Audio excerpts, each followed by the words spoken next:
জগৎপুরের ছোট্ট একটি গ্রাম। সেই গ্রামে এক দরিদ্র চাষি থাকত। তার নাম ছিল বিজয়।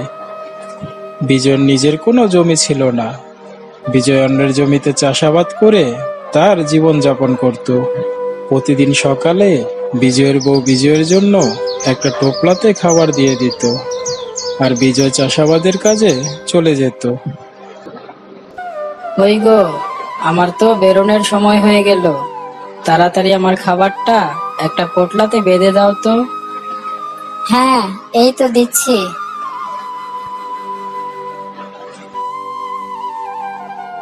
বিজয় খাবার নিয়ে মাঠে চলে যেত। একদিন দুপুরে সে খাবার খেতে বসে ভাবতে লাগলো, আহারে, আজ যদি আমার টাকা পয়সা থাকতো তাহলে কি আর আমার পরের জমিতে কাজ করতে হতো? কি আর করব, গরিবের কপাল। গরিবের কপালে কি আর সুখ থাকে? চাষি বিজয়ের বউ শ্যামলী ছিল অনেক বোকা। সে কোনো কথা তার পেটে রাখতে পারতো না। সে কোনো কথা শুনলে যতক্ষণ না মানুষকে বলতে পারতো ততক্ষণ সে শান্তি পেত না।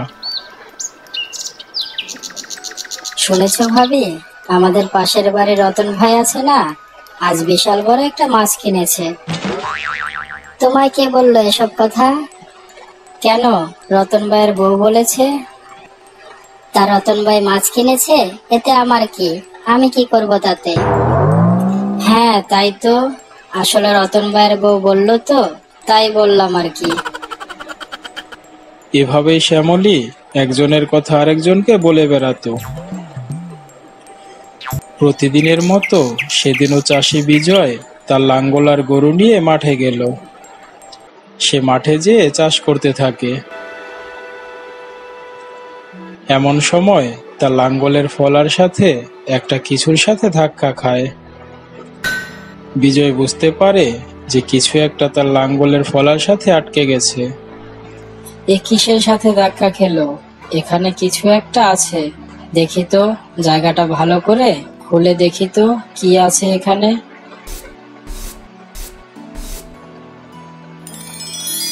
এ কি রে, এখানে দেখি এক ভরা মোহর। বাহ বাহ, ভালোই তো হলো।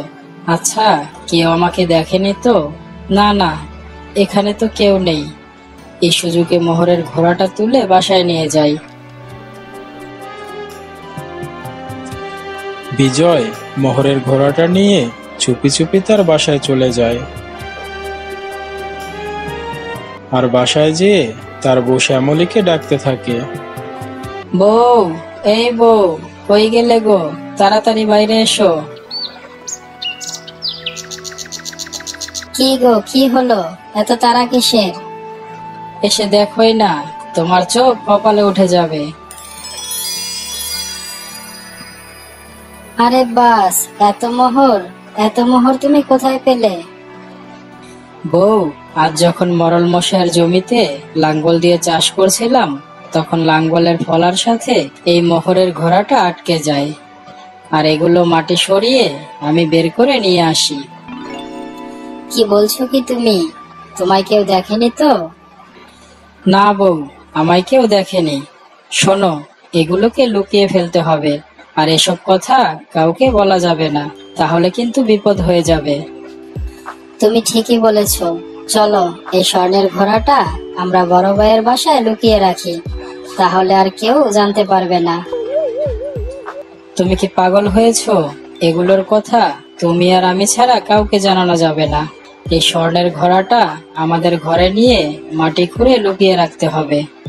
আর এখান থেকে অল্প অল্প করে টাকা বের করে আমাদের খরচ করতে হবে।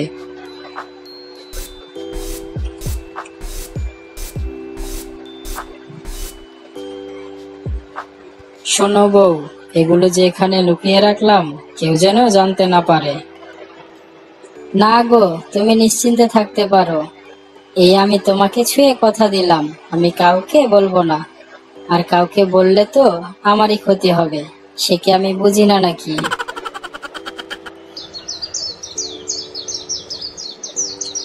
পরের দিন সকালে বিজয় তার লাঙ্গল আর গরু নিয়ে মাঠে চলে গেল। এদিকে বিজয়ের বউ শ্যামলী পানি আনতে নদীর কাছে গেল। আর সেখানে যেয়ে দেখলো তার ভাবি সেখানে দাঁড়িয়ে আছে। ভাবি, তোমাকে একটা কথা বলি, তুমি কিন্তু কাউকে বলবে না, কথা দাও। কি কথা রে ছোট, বল, আমি কাউকে বলবো না। ভাবি, আমার স্বামী গতকাল মরল মশাইয়ের জমিতে চাষ করতে যেয়ে একটা স্বর্ণ ভর্তি ঘোড়া পেয়েছে। বলিস কি রে ছোট, তা সেই ঘোড়াতে কতগুলো মোহর আছে? তা 1000 খানেক তো হবেই ভাবি।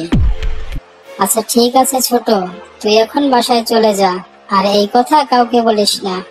শ্যামলীর ভাবি এই কথা শুনে তার চোখ তো কপালে উঠে যায়। সে তাড়াতাড়ি বাসায় যেয়ে তার স্বামীকে সব ঘটনা খুলে বলে। কি বললে? বিজয় এক ভরা মোহর পেয়েছে? আমি আজই যাব। এ ব্যাপারে বিজয়ের সাথে কথা বলতে হবে। বিজয় সারাদিন কাজ করে বিকেলবেলা তার বাসায় ফিরে। এদিকে তার ভাই এসে বিজয়কে বলতে থাকে, কিরে বিজয়, শুনলাম তুই নাকি মরণ মশাইয়ের জমিতে কাজ করতে যেয়ে এক ভরা মোহর পেয়েছিস। তা পেয়েছিস ভালো কথা, তাই বলে কি বড় ভাইকে সে কথা জানাতে নেই নাকি? তার ভাইয়ের কথা শুনে বিজয় তো অবাক হয়ে যায়।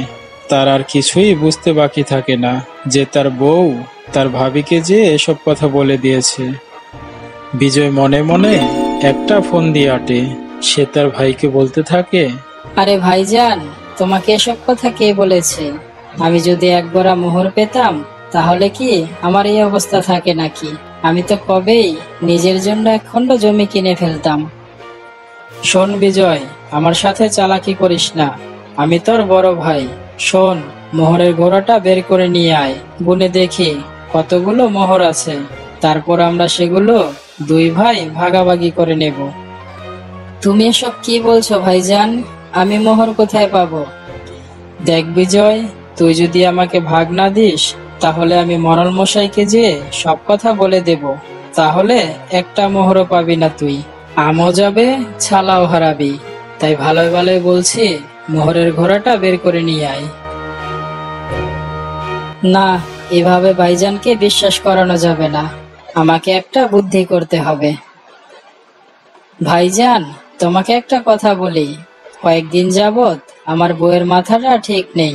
এই তো গতকাল আমায় এসে বলল তুমি নাকি এক ভরা মোহর পেয়েছো, আর সেগুলো ঘরে নিয়ে লুকিয়ে রেখেছো, আর এই একই কথা তোমাকে যেও বলেছে। কি বললি? আমি মোহর পেয়েছি আর এই কথা তোর বউ বলেছে?